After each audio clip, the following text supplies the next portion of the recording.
नमस्कार मित्रांनो. आनंदी या मालिकेच्या आजच्या जबरदस्त भागामध्ये आपल्याला एक असा धमाकेदार रिव्ह्यू ऐकायचा आहे. तो म्हणजेच की शेवटी आनंदी ही जिवंत आहे.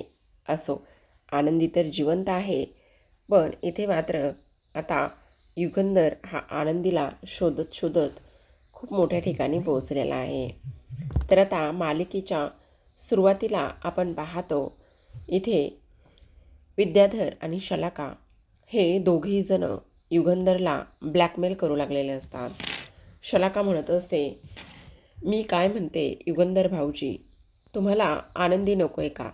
आमच्याकडे असलेली ही संजीवनी देऊन तुम्ही आनंदीचा जीव वाचवायचा आहे का? तुम्हाला इकडे आनंदीला तसंच मरू द्यायचं आहे? हे सर्वस्वी तुमचा निर्णय असू शकतो. तुम्हाला जे काही करायचं आहे ना, ते तुम्ही तुमच्या सोयीनुसार करू शकता.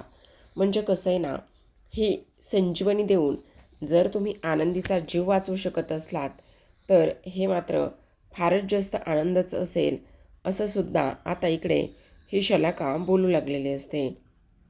मग हे सगळं काही बोलत असताना आपण पाहतो, इकडे युगंधर आता शांत बसलेला असतो. पण शलाका म्हणत असते, बघा, तुम्हाला हे सगळं करायचं आहे का नाही, हे तुमचं तुम्ही ठरवा. नाहीतर उद्या म्हणाल की आनंदी मात्र इथे आमच्यामध्ये राहिली नाही आणि ती आम्हाला सोडून गेली. ह्या सगळ्या गोष्टी पुन्हा तुम्ही बोलाल. बोला बोला.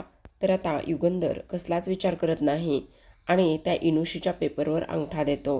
आणि त्यानंतर शलाका आणि विद्याधर ह्या दोघांकडून सुद्धा तो बॉक्स घेतो आणि तो बॉक्स घेऊन तिथून सरळ सरळ आता तो निघून गेलेला असतो. जेव्हा युगंधर हे सगळं काही करून निघून जातो, त्यावेळेला मात्र आता इकडे विद्याधर आणि शलाका म्हणत असतात, आता मात्र आपल्याला सर्वात जास्त आनंदाची गोष्ट झालेली आहे आणि ती म्हणजे की आपल्याला आता हा अख्खा पृथ्वी इकडे मिळालेला आहे. जर आपल्याला आता पृथ्वी मिळालाच आहे, तर ह्या बापलेकांमध्ये आपण चांगलंच तांडव घडून आणायचं, असं सुद्धा विद्याधर बोलत असतो. आता युगंधर, आरती, अर्ची हे तिघेही जण ज्या ठिकाणी इथे बॉडी दिसलेली असते त्या ठिकाणी त्या लोकेशनवर जाऊन पोहोचतात. तेव्हा मात्र इथे आनंदी आनंदी करूनच हा पिंट्या रडत बसलेला असतो. जेव्हा हे तिघेजण तिथे पोहोचतात, तेव्हा मात्र तो ह्यांच्याकडे पाहतो आणि म्हणत असतो, बघितलं का मालक साहेब, काय झालेलं आहे ते तुम्ही बघितलं का? कशा पद्धतीने इथे आनंदीचा जीव गेला आहे हे तुम्ही बघितलं का? आनंदी मात्र आता आपल्यामध्ये राहिली नाही मालक साहेब. तुम्ही इथे येण्यासाठी फारच जास्त उशीर केला, असं सुद्धा आता इकडे तो बोलत असतो. तेव्हा मात्र आरती रडू लागते आणि आरती म्हणत असते, अगं आनंदी, हे बघ, असं काय करतेस? आनंदी, उठ ना गं. हे बघ, असलं काहीही करू नकोस. तुला काहीही होणार नाही आनंदी. आनंदी उठ, आनंदी उठ, असं म्हटल्यानंतर आता मात्र इकडे लगेचच दुसऱ्या बाजूला आरची म्हणत असते, आनंदी दिदी उठ ना. आनंदी दिदी, असं काय करायलीस? आनंदी दिदी उठ ना, असं सुद्धा आता इकडे ती बोलत असते. मग आता हे सगळं काही बोलल्यानंतर आपण पाहतो की आता इकडे मात्र पिंट्या रडू लागतो आणि पिंट्या रडत असताना आता मात्र इकडे अजूनच युगंधरला टेन्शन आलेलं असतं. तर आरची रडत असताना आता मात्र इकडे ती एका गोष्टीचा विचार करत असते की नाही, काही जरी झालं तरीसुद्धा इथे आता ही आनंदी दिदी नाही. आणि तेव्हा ती उठून उभी राहते आणि उठून उभी राहिल्यानंतर लगेचच आता इकडे ती म्हणत असते, मालक साहेब, ह्या सगळ्या गोष्टी फक्त आणि फक्त इथे तुमच्यामुळे झालेल्या आहेत. ह्या सर्व गोष्टींना इथे तुम्ही जबाबदार आहात मालक साहेब, असं अर्ची बोलत असते. आज आनंदी दिदी आमच्यामध्ये नाही, तर फक्त आणि फक्त इथे ती तुमच्यामुळे या जगातून आमच्यासोबत निघून गेलेली आहे, असा आर्चीचा हा सरळ सरळ आरोप हा युगंधरवर असतो.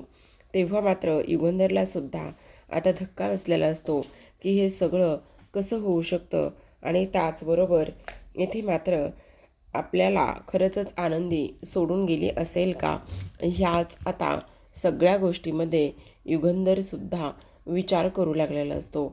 एवढंच नाही प्रेक्षकांनो, तर आता मात्र इकडे ही आर्ची म्हणत असते की मालक साहेब ह्या सगळ्या गोष्टी फक्त आणि फक्त इथे तुमच्यामुळे होत आहेत. आज तुमच्यामुळे माझ्या दिदीची ही अवस्था झाली आहे. माझ्या दिदीला एवढा सगळा काही त्रास होतोय, तो फक्त आणि फक्त इथे तुमच्यामुळे होतोय. मग आता आरतीसुद्धा उठून उभी राहते आणि आरतीसुद्धा उठून उभी राहिल्यानंतर लगेचच युगंधर म्हणत असतो, 1 मिनटं, ही आनंदी नाही आहे. कारण आनंदीच्या हातावर इथे तीळ आहे, आनंदीच्या उजव्या हातावर तीळ आहे. असं बोलल्याबरोबर आता मात्र इकडे लगेचच आरतीसुद्धा म्हणू लागते, हो हो, अगदी बरोबर बोलताय तुम्ही. कारण आनंदी दिदीच्या हातावर इथे तीळ आहे. मग आनंदी दिदीच्या हातावर तीळ आहे तर ही मात्र कोण आहे, असा विचार आता इकडे ही लोक करू लागलेले असतात.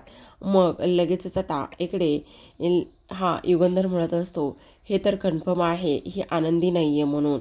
मग आता लगेच शिर्के तिथे आलेले असतात. शिर्के आल्याबरोबर म्हणत असतात, मालक साहेब, आत्ताच एक खबर मिळाली आहे. आनंदीला इथे कोल्हापूरच्या बसमध्ये चढताना एका व्यक्तीने पाहिलं आहे. असं म्हटल्याबरोबर आता पोलीससुद्धा आलेले असतात. मग पोलीससुद्धा तिथे आल्याबरोबर एक गोष्ट तर इथे क्लिअर झालेली असते की आता ही आनंदी नाही आहे. मग हे सगळं काही काय आहे, ह्या मुलीजवळ आनंदीचं गाठोडं आणि ह्या सगळ्या गोष्टी कशा काय, असं विचारल्याबरोबर आता मात्र इकडे पोलीस म्हणत असतात, ही एक चोर आहे आणि ही एक चोर असल्याकारणाने इथे हिने आनंदीचं ते गाठोडं चोरलं. मग आता लगेचच मालक साहेबांना पोलीस म्हणत असतात, मालक साहेब, त्यांना इथे एका CCTVमध्ये पाहिलं आहे की ह्या मुलीनं त्यांचं गाठोडं चोरलं होतं आणि ह्यांचं गाठोडं चोरूनच ही मुलगी इथे आली होती, असं सुद्धा आता इकडे स्पष्टपणे सांगण्यात येतं. मग आता ह्या सगळ्या गोष्टी सांगण्यात आल्यानंतर आता मात्र इकडे युगंधर आता अजूनच टेन्शनमध्ये आलेला असतो. कारण इथे युगंधरने स्पष्टपणे सांगितलेलं असतं की मला काही जरी झालं तरी आर्ची आणि आरती ह्या दोघींसमोर शोध करताना यायचं नाही. मग आता युगंधर भडकण्याचं नाटक करत असतो. तो म्हणत असतो, काही जरी झालं तरीसुद्धा इथे मी तुमच्या बहिणीला मदत करणार नाही आणि तुम्ही आत्ता माझ्यावर हे जे काही आरोप करत होतात ना, ते आरोप अजिबातच मी सहन करून घेणार नाही, असं सुद्धा आता इकडे ते बोलत असतात. त्याचसोबत आणखी एक महत्त्वाची गोष्ट म्हणजे, हे बघा, तुमची बहीण नक्कीच लवकरच सापडेल आणि एकदा का तुमची बहीण सापडली की मग एक गोष्ट लक्षात ठेवायची, तुम्ही तिला सरळ सरळ इकडे तुमच्या अण्णांच्या आबांच्या घरी घेऊन जायचं. तिचा आणि माझा कसलाही संबंध नसणार आहे, असं पुन्हा एकदा युगंधर निंबाळकरांनी सांगितलेलं असतं. मग आता ह्या पुन्हा एकदा सगळ्या गोष्टी सांगितल्यानंतर ते आता बसस्टँडला शोधायला निघालेले असतात. तर इकडे मात्र आरती आणि आर्ची ह्या दोघींनासुद्धा आता घरी जायला सांगितलेलं असतं. कारण युगंधर आता हा एकटाच तिकडे शोधायला निघालेला असतो. तर आता इकडे कोल्हापूरची संजीवनी धर्मशाळा दाखवलेली आहे, जे की आनंदी आता त्या धर्मशाळेमध्ये जाऊन पोहोचलेली आहे. आता ही अगदीच स्वतःच्या हातापायांचा आधार घेत घेत त्याचबरोबर तिथे आजूबाजूला असलेल्या माणसांना विचारत आनंदी तिथंपर्यंत जाऊन पोहोचलेली असते. आता इथे एक एक पावलं टाकत भिंतीचा आधार घेत तिथे जाऊन पोहोचते. ह्या धर्मशाळेमध्ये इथे आता ज्या लोकांचं कोणी नाही आहे किंवा काही गैरसोयीमुळे किंवा आणखी काही कारणांमुळे अशी काही लोकं राहतात आणि त्याच लोकांमध्ये आता आनंदी इथंपर्यंत येऊन पोहोचलेली असते. आनंदी हळूहळू पावलं टाकीत असते. तिच्यासाठी हे खरं तर सगळं काही नवंच असतं, पण कोणाला तरी विचारून कोणाची तरी मदत घेऊन शेवटी ती इकडे मेन ज्या कार्यशाळेच्या संजीवनी कार्यशाळेच्या ज्या ओनर आहेत त्यांच्या केबिनपर्यंत जाऊन पोहोचण्याचं काम ही आनंदी करू लागलेले असते. तिथे खूप सारे लोक असतात जे की कामं करत असतात, काही गप्पा मारत असतात. त्याचबरोबर इथे अशा कितीतरी बायका असतात ज्यांना आधारांची गरज असते अशाच बायकांसोबत आता आनंदी येऊन राहू लागलेले असते. दुसरीकडे आपण पाहतो आता शिर्के आणि त्याचबरोबर युगंधर हे दोघेही जण बोलू लागलेले असतात. तेव्हा युगंधर हा शिर्केंना म्हणत असतो, शिर्के हे बघा, काही जरी झालं ना तरीसुद्धा आनंदीला काहीही होता कामा नये. आनंदीची काळजी घ्यायला हवी, त्याचबरोबर आनंदी लवकरात लवकर सापडायला हवी, असं आता इकडे युगंधर शिर्केला बोलत असतो. तेव्हा मात्र शिर्के म्हणत असतात, तुम्ही अजिबातच काळजी करू नका मालक साहेब, आनंदी नक्कीच सापडेल. आणि त्याचबरोबर सगळ्यात महत्त्वाचं म्हणजे आता आपण दोघे मिळून आनंदीला शोधत आहोत, हे आपल्यासाठी तेवढंच महत्त्वाचं आहे, असं सुद्धा आता इकडे तो बोलू लागलेला असतो. तर मग आता इकडे शिर्के म्हणत असतो, आता कोल्हापूरला जायचं आहे आणि कोल्हापूरला जाऊनच आनंदीला शोधावं लागणार आहे. आनंदी अशा पद्धतीने तिथे गेली आहे, ह्या सगळ्या गोष्टीमुळे आता मात्र खूप मोठं टेन्शन, वादळ हे सगळं निर्माण होणार आहे, असं शिर्के बोलत असतात. दुसरीकडे आपण पाहतो आता आनंदी ही त्या केबिनमध्ये जाऊन पोहोचलेली असते.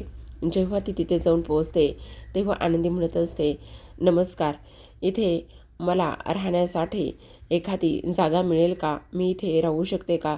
तेव्हा त्या ओनर म्हणत असतात, हो नक्कीच राहू शकता ना.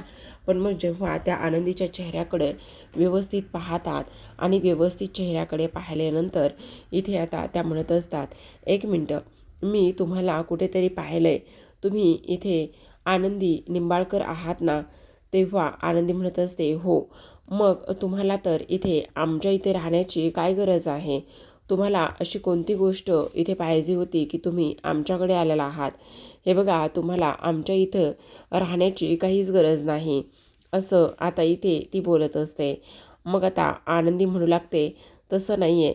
अहो तसं कसं नाही आहे, खरं खरं सांगा, तुम्ही इथे आता आमच्याकडे राहायला का बरं आलेला आहात? तेव्हा आनंदी म्हणत असते, त्याचं काय आहे ना, हे बघा, मी इथे राहणार आहे, पण ही गोष्ट मात्र तुम्ही मालक साहेबांना समजू द्यायची नाही. माझा थोडासा काहीतरी प्रॉब्लेम आहे आणि माझा थोडासा काहीतरी प्रॉब्लेम असल्याकारणाने मी इथे राहायला आली आहे. प्लीज ही गोष्ट तुम्ही इथे कोणालाही सांगणार नाही आहात, असं म्हटल्याबरोबर आता त्या म्हणत असतात, अहो पण इथे राहायचं म्हटलं तर तुम्हाला इथे काही कामं करावी लागणार आहेत आणि किंवा पैसे भरावे लागणार आहेत. पैसे भरल्याशिवाय इथे राहता येणार नाही, असं इकडे त्या बोलत असतात. तेव्हा आनंदी म्हणत असते, तुम्ही काळजी करू नका, मी कोणतंही कसलंही काम करायला तयार आहे. मला सगळी कामं येतात, अक्षरशः मुलांना मला शिकवणीसुद्धा घेता येते. स्वयंपाकापासून मला इथे साफसफाईपर्यंतची सर्व कामं येतात. मला दिसत नसलं म्हणून काय झालं, पण मी मात्र सगळी कामं करू शकते, असं आनंदी बोलत असते. तेव्हा त्या म्हणत असतात, ठीक आहे, काळजी करू नका, मग तर तुम्ही आमच्या इथे नक्कीच राहू शकता, असं म्हटल्याबरोबर आनंदी म्हणत असते, ठीक आहे, तुमची फार उपकार झाले आमच्यावरती, असं म्हणून आता आनंदी तिथेच राहण्यासाठी तयार झालेली असते. दुसरीकडे आपण पाहतो आता विद्याधरने ताबडतोब पृथ्वीला बोलावून घेतलेलं असतं. जेव्हा बोलावून घेतलेलं असतं तेव्हा पृथ्वी धावतच येतो आणि म्हणत असतो, काका काय झालेलं आहे? तेव्हा तो म्हणत असतो, कारण हे बघ, इथे तू आता त्या युगंधर निंबाळकरच्या कंपनीला त्याचबरोबर फॅक्टरीला सोडून तू आपल्याकडे आरामात काम करू शकतोस आणि तुझा बिझनेससुद्धा वाढवू शकतोस. तेव्हा पृथ्वी म्हणत असतो, म्हणजे मला नाही समजलं, हे कसं काय शक्य आहे? तेव्हा तो म्हणत असतो, अरे तुझ्या बापानं ह्या इनुशी पेपरवर सही दिली आहे. काय? बाबांनी ह्या इनुशीवर सही दिली? हो, तुझ्या बापानं ह्या इनुशीच्या पेपरवर सही दिली आहे आणि त्यानंतर त्याने जे काही करायचं आहे ते करा, असं सुद्धा सांगितलेलं आहे. अरे तुला सांगू का इकडे काय होतंय, ह्या सगळ्या गोष्टी तुला सांगतो. इथे ना हा युगंधर जो आहे ना, त्या युगंधरला मात्र फक्त आणि फक्त इथे दुसरं काही नाही, तर फक्त आणि फक्त इथे त्याची बायको हवी आहे. याच्या पलीकडे काहीच नको आहे त्याला. अरे तो त्याच्या बायकोसाठी काहीही करायला तयार आहे. त्याचं त्यांच्या मुलांवर आणि कोणावर कसलंच प्रेम नव्हतं.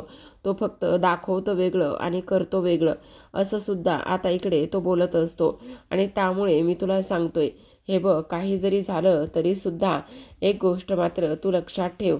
इकडे आता हा जो काही युगंधर आहे ना, तो युगंधर मात्र फार जास्त दोन तोंडी आहे, असं सुद्धा हा विद्याधर आता इकडे बोलत असतो. आणि त्याचबरोबर तुझी त्याला काळजी नाही आहे किंवा त्या कंपनीला इथे त्याची गरजसुद्धा नाही आहे, त्यामुळेच इकडे तो अशा पद्धतीने वागला आहे, असं सुद्धा आता हा विद्याधर इथे पृथ्वीला सांगत असतो. मग आता पृथ्वी म्हणत असतो, त्यांनी अशा पद्धतीने वागलेत ना, तर मलासुद्धा त्यांच्या कोणत्याही ह्याची गरज नाही आहे. आता बघा, मी सुद्धा माझं नाव कमवून दाखवू शकतो आणि मी सुद्धा माझी ओळख अगदीच व्यवस्थित पद्धतीने इथे आता सिद्ध करू शकतो. मलासुद्धा इकडे आता माझी ओळख निर्माण करून दाखवण्याची वेळ आली आहे, असं सुद्धा तो बोलतो. आणि त्यानंतर रागानेच तिथून निघून जातो. तो निघून गेल्यानंतर शलाकाला आता तिच्या माणसांचा कॉल आलेला असतो. जेव्हा शलाकाला तिच्या माणसांचा कॉल येतो त्यावेळेला मात्र इकडे आता ती म्हणत असते, काय झालेलं आहे? अहो मॅडम, आनंदी तर जिवंत आहे आणि तिला ना कोणीतरी कोल्हापूरला जाताना पाहिलं आहे बसमध्ये चढताना. इथे मेलेली व्यक्ती तिसरीच आहे. शलाका म्हणत असते, काय म्हणालास? पुन्हा एकदा सांग. असं म्हणून ती आता फोन स्पीकरवर टाकते आणि फोन स्पीकरवर टाकून आता ती हे सगळं काही बोलणं इथे ह्या विद्याधरला ऐकायला लावत असते. जेव्हा हे बोलणं विद्याधरला ऐकायला लावते त्यावेळेला ती व्यक्ती म्हणत असते की आनंदी ही जिवंत आहे आणि तिला कोल्हापूरच्या बसमध्ये चढताना एका व्यक्तीने पाहिलं आहे. आता ह्या सर्व काही गोष्टी सांगितल्यानंतर इथे मात्र सगळ्यांना खूपच मोठा धक्का बसलेला असतो की हे सगळं कशा पद्धतीने शक्य आहे. आणि त्याचबरोबर आता शलाका म्हणत असते, आता मी काय सांगते ते काम कर. काही जरी झालं ना तरीसुद्धा आनंदीचा पाठलाग करायचा. त्याचबरोबर इथे आता मात्र हा युगंधर इकडे हा विद्याधर इथे चिडलेला असतो. तो म्हणत असतो, हे समज कसं शक्य आहे? म्हणजे आता तर इकडे समजतच नाही आहे. त्या युगंधरला तर समजलं असेल की आता आनंदी जिवंत आहे म्हणून, आणि आता आपल्याला त्याने इकडे हे सगळे काही पेपरवर सह्या दिल्यात, त्याचं आता काय करायचं? तेव्हा शलाका म्हणत असते, नाही, आता काही जरी झालं ना तरीसुद्धा आपण इमोशनल कार्ड खेळायचं. आता युगंधरला आपण असं इमोशनली ब्लॅकमेल करायचं की काही विचारूच नको. त्याला त्याच्याकडे कोणताच पर्याय शिल्लक राहिला नाही पाहिजे, असं सुद्धा शलाका बोलत असते. आणि ह्या सर्व गोष्टी बोलल्यानंतर आता हा विद्याधर म्हणत असतो, पण मला नाही समजलं काय करायचं आहे ते. तेव्हा मात्र शलाका म्हणत असते, कारण तुझ्या एक गोष्ट लक्षात येते का? आता हे बापले कसे आहेत ना, ते दोघेजणं एकमेकांच्या विरोधामध्ये पूर्णतः आपण उभं करायचं. जेणेकरून काय होणार आहे की आपल्याला आपल्या म्हणण्यानुसार आणि आपल्या परीनेच इकडे गेम आणि डाव टाकता येईल, समजलं? दुसरीकडे आपण पाहतो संजीवनी कार्यशाळामध्ये इथे आता आनंदीला इथे फ्रेश व्हायला दिलेलं असतं. त्याचबरोबर तिला एक साडीसुद्धा कॉटनची नेसायला दिलेली असते. कारण आनंदीचं जे काही सामान आहे ते सर्व सामान इथे आता चोरीला गेलेलं असतं. आणि सर्व सामान चोरीला गेल्यामुळे आता मात्र आनंदीला तिथंच सामान देण्यात आलेलं असतं. मग आता तिथल्या ज्या ओनर आहेत त्यांनी आनंदीला तिची एक खोली दिलेली असते आणि ती खोली दाखवलेली असते आणि म्हणत असतात, ह्या खोलीमध्ये तुम्ही आता राहू शकता. ह्या खोलीमध्ये आणखी एक ताई आहेत, त्यांचा बेड माझ्या उजवीकडे आहे तर तुमचा डावीकडे आहे आणि माझ्या पाठीमागे वॉशरूम आहे, तुम्ही आता आराम करा. तेव्हा आनंदी म्हणत असते, नाही, मी आराम अजिबातच नाही करणार. तुम्ही मला काहीतरी काम सांगणार होतात ना, ते काम तुम्ही मला सांगा. ते सर्व कामं करायला मी तयार आहे. तेव्हा त्या म्हणत असतात, हो, कारण मला आता किचन आवरायचं आहे आणि धान्याचा सुद्धा टेम्पो येणार आहे. जर धान्याच्या टेम्पोचा आवाज आला तर तुम्ही मला सांगाल का? तेव्हा आनंदी म्हणत असते, हो, नक्कीच सांगेल ना, आणि त्यानंतर इथेच तुमचा क्वार्टरसुद्धा आहे, असं सांगून आता त्या तिथून निघून जातात. आता आनंदी मात्र त्या खोलीमध्ये असते. आजूबाजूंच्या भिंतींना हात लावत असते. त्याचबरोबर इथे ह्या खोलीमध्ये कुठे काय काय वस्तू आहेत, काय काय ठेवलेलं आहेत, ह्या सगळ्या गोष्टी ती आता इकडे पाहू लागलेली असते. मग आता हे सगळं काही पाहत असताना इकडे आपण पाहतो की आता त्या निघून गेल्यानंतर आनंदी मात्र तिथेच त्या चादरावरती झोपलेली असते, बसलेली असते. आता आनंदी विचार करत असते काही जरी झालं ना तरीसुद्धा आता मात्र मला इकडे ह्या सगळ्या गोष्टींचा थोडासा विचार केला पाहिजे. आणि त्याहूनही सगळ्यात महत्त्वाची गोष्ट म्हणजे की आता मी इथे राहिले तर कोणाला काही प्रॉब्लेमसुद्धा होता कामा नये, असं सुद्धा आता इकडे ती बोलत असते. मग आता ह्या सगळ्या काही गोष्टी इथे बोलल्यानंतर आपण पाहतो की आता आनंदी ही बसलेली असतानाच एका गाडीचा आवाज येतो. मग आता गाडीचा आवाज आल्यानंतर लगेचच आनंदी विचार करत असते, बहुतेक ना इथे तो धान्याचा टेम्पो आलेला असावा. मला आता इकडे जाऊन त्या धान्याचा टेम्पो आला आहे ही गोष्ट त्यांना सांगायला हवी, असं म्हणूनच आता आनंदी मात्र तिकडे निघालेली असते. जेव्हा आनंदी तिकडे निघालेली असते नेमकं त्याच वेळेला इथे युगंधर येऊन पोहोचलेला असतो. युगंधर हा कोल्हापूरला शाहूवाडीमध्ये येऊन पोहोचतो आणि तिथे पोहोचल्यानंतर आता त्याला इथे आनंदी आली आहे, बहुतेक ना ही खबर कदाचित लागलेली असावी आणि म्हणूनच इकडे आता हे सगळं काही सुरू असावं. जेव्हा युगंधर निंबाळकर इथे येऊन पोहोचतो त्यावेळेला मात्र इकडे आता आनंदी ही टेम्पो आला आहे ही खबर सांगण्यासाठी निघालेली असते. तर युगंधर मात्र आता आनंदीच्या पाठीपाठी आलेला असतो. त्याला आता इकडे इथल्या ओनरसोबत बोलायचं आहे म्हणून तो तिथंपर्यंत येऊन पोहोचलेला असतो.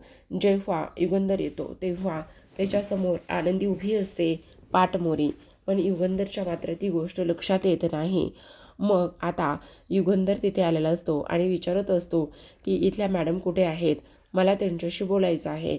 मग आनंदी मनामध्येच म्हणत असते, बापरे, म्हणजेच मालक साहेब शोधत शोधत इथंपर्यंत येऊन पोहोचले आहेत. मालक साहेबांना समजलं की काय मी इथे कोल्हापूरमध्ये ह्या शाहूवाडीत ह्या संजीवनी कार्यशाळेमध्ये मी राहते, ही गोष्ट त्यांना समजली की काय, असा आनंदी विचार करत असते. तर आता प्रेक्षकांनो, आजच्या भागामध्ये एवढंच.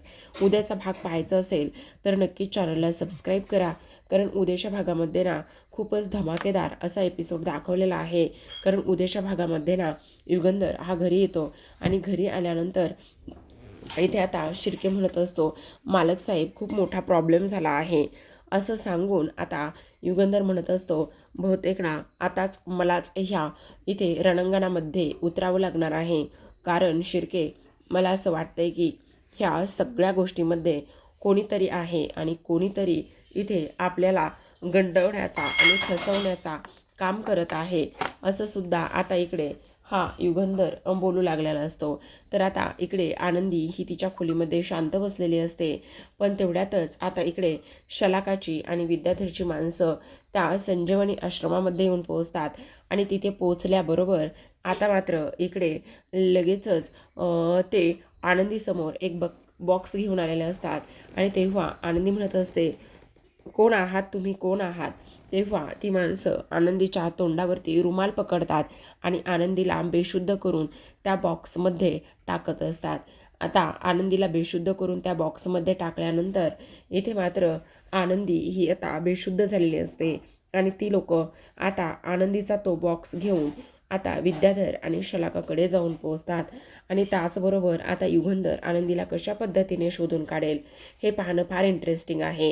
एक नुकताच प्रोमोसुद्धा आला आहे आणि त्या प्रोमोमध्ये असं दाखवण्यात आलेलं आहे की आता नागपंचमी दिवशी युगंधर आनंदीसाठी पूजा करतोय आणि तेव्हा विद्याधर समोर खूप मोठा साप आला आहे.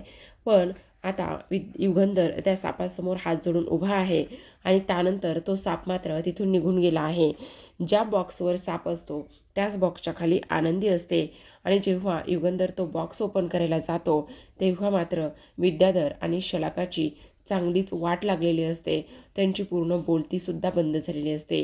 हेच आपल्याला या उद्याच्या सुद्धा भागामध्ये पाहायला मिळणार आहे. त्यामुळे प्रेक्षकांनो, नक्कीच आनंदी ही मालिका तुम्हालासुद्धा आवडत असेल आणि तुम्हाला या मालिकेमधलं कोणतं कॅरेक्टर आवडतं हे सुद्धा कमेंट करून सांगायला विसरू नका. आणि पाहत राहा आनंदी. भेटूया उद्याच्या भागामध्ये. तोपर्यंत धन्यवाद.